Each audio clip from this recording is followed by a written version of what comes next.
Welcome to Massive Beers. My name is Matt. We do the beer stuff here. Stone. Old Guardian.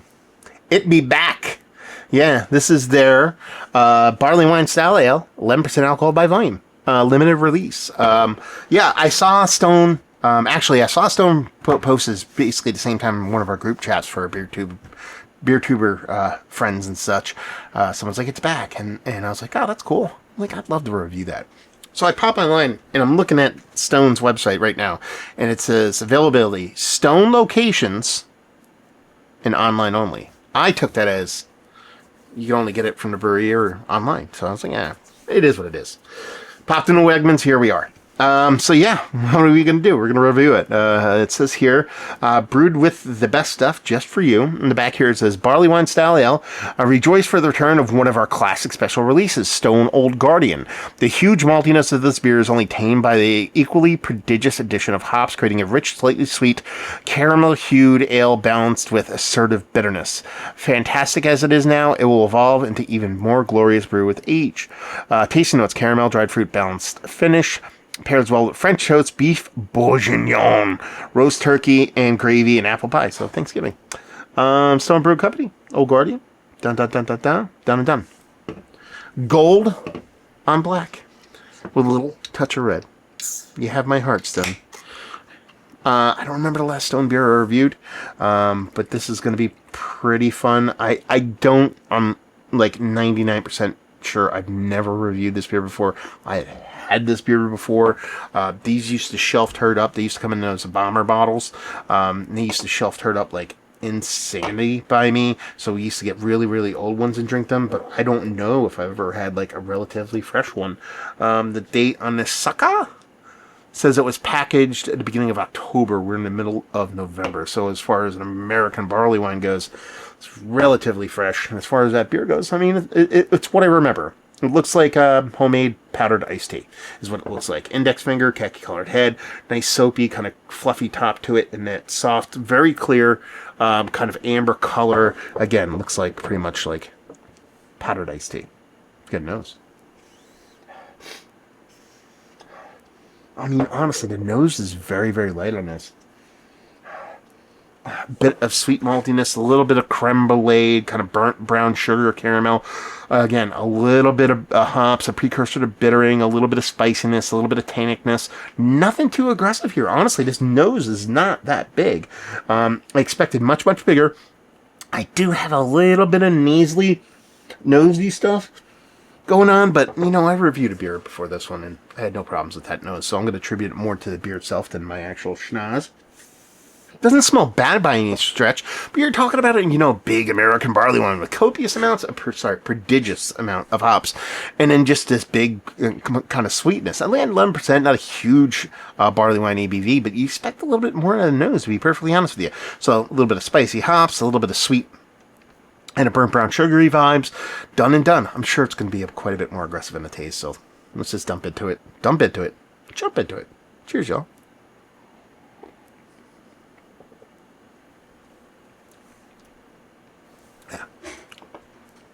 It's actually not overly sweet. Now, they talk about that on the label. They call it here slightly sweet. And for its style and the amount of hops you're getting on it, it is slightly sweet, but it works. It absolutely works here.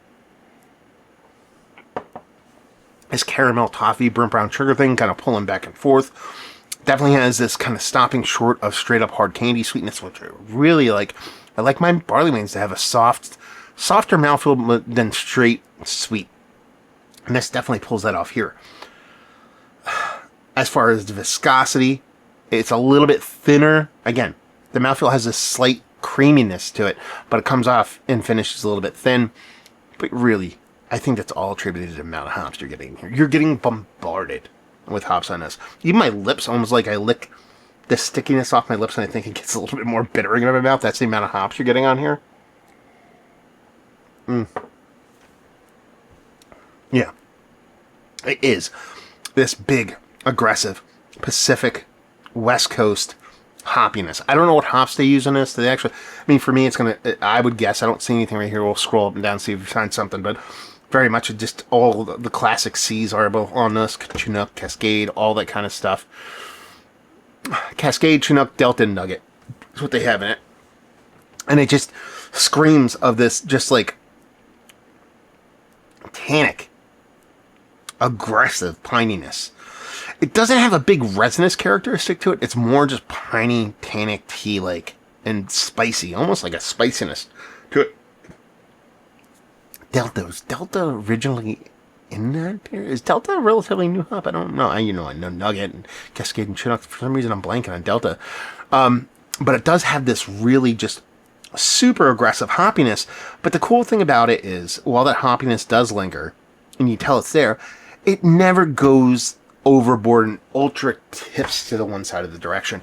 That sweetness is enough, and it sticks around literally and figuratively to help balance off, at least attempt to balance off the level of bitterness you have here. I'm not saying it's an easy drinker. They call out a balanced finish on that. I would say, okay, if all you do is eat and sniff and huff and drink hops, this might come off as a balanced finish for you. It's still heavily bittering leaning, spicy leaning, but that sweetness does help bring it back the other direction towards just not ultra one-sided. Again, compartmentalizing this beer into two sections, which is the malt and the hops. It's a really fun experiment. I'm really curious to see what the older ones taste like. Maybe I'll try to track down a really old bottle of this and see where that goes. But it's just, it's having this nice, purposeful, staunch, malty. I keep leaning heavily into burnt brown sugar here, creme brulee, kind of burnt brown sugar kind of vibes when it comes to the actual malt side of things without being too sweet. Maybe it is that sweet. It's just those hops are really kind of pounding it.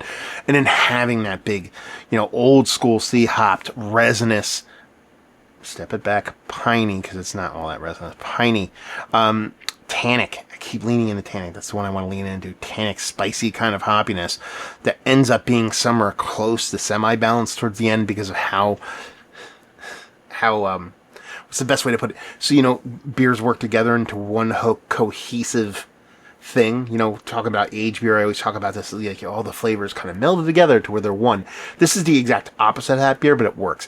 The malt side of things, the sweet side of things, the tannic, the piney side of things is pulling so hard against each other that it's balanced. That's the best way I could probably analogize or compartmentalize or express the way this beer kind of works, is that those hops and that sweet aren't working together. They're working against each other. They just happen to balance each other out in that sense, rather than actually just becoming a one cohesive unit. Violence in beer form in a very fun way. I dig this. I really do. I'm not one to buy 4 packs of barley wine. It's not my MO. If I do, it's absolutely banger English barley wine that's old or some kind of something I know. I'm like, okay, I want to buy 4 of these. I'm like, hell yeah, I want to buy 4 of these. Am I going to be able to age these? Probably not. I like it enough to where I'll drink them. But this is, again, one of those beers that I wish I would want to revisit the exact batch, the exact cans that I purchased 10 years from now and see where this sucker lands, because I could see this being an absolutely stunner of an ager and turning into something beautiful. And it's a tasty beer in its own right now. So to start off really tasty and have the ability, the possibility to transform into something even more fantastical, I think that's a win. I think that's a win in a very fun way. So yeah, Stone Old Guardian. Yeah, that piney, tannic, tea-like, spicy hoppiness, big, bold, absolutely 100% leader in the show. A really beautiful creme brulee, burnt brown sugar kind of sweet core to it. That's not too sweet, but enough to balance everything off. A nice, softer mouthfeel. Again, it finishes maybe a skosh thin, but I think that's more of a combination of everything being dried out from alcohol and that bitterness and all that stuff. But I dig on the mouthfeel, and a very fun package. It's one of the better American barley wines I've had as of late. Yes. Mount Rushmore status, I'm going to say yeah. Honestly, for a month-old American barley wine from Stone, not necessarily the pulse on the finger on the pulse of American beer and good beer and all that stuff. You can't argue. You could not like this beer. That's fair to say that if you don't like it, but then you just don't like American barley wine. If you like American barley wine, I think you really like this beer, and that's the whole crux of the conversation. So yeah. Mount Rushmore says value and availability. I actually don't know what I paid for this. I want to say it was like $17 a 4-pack. If that's the case, awesome. And leave you with, if you like, because I was at Wegmans, I bought like a bunch of groceries and stuff. I wasn't thinking. I saw it and I was like, I'm taking that, and I didn't even look at the price. Off the shelf, and if you like what we like this. If you like hoppy beers, you like West Coast beers, you like American barley wine, you will dig this. I think it's fantastic, and I'm glad I brought it back. So there you go. Reviewing the books. Hopefully you enjoyed. Matt Massive Beers, if you want to check me out. At Massive Beers, I should say. If you want to check me out on social medias.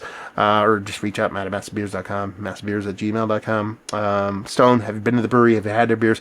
Have you had this beer? Have you had this beer enough in the past and had it recently that you have a relatively decent kind of recollection of what it was and what it is now? And is it similar? Do you remember it being similar? What are your thoughts? Anything you think of down there. Hopefully you enjoyed the review. Hopefully enjoying a little bit of barley wine right now. Hopefully see you next time. Cheers, y'all.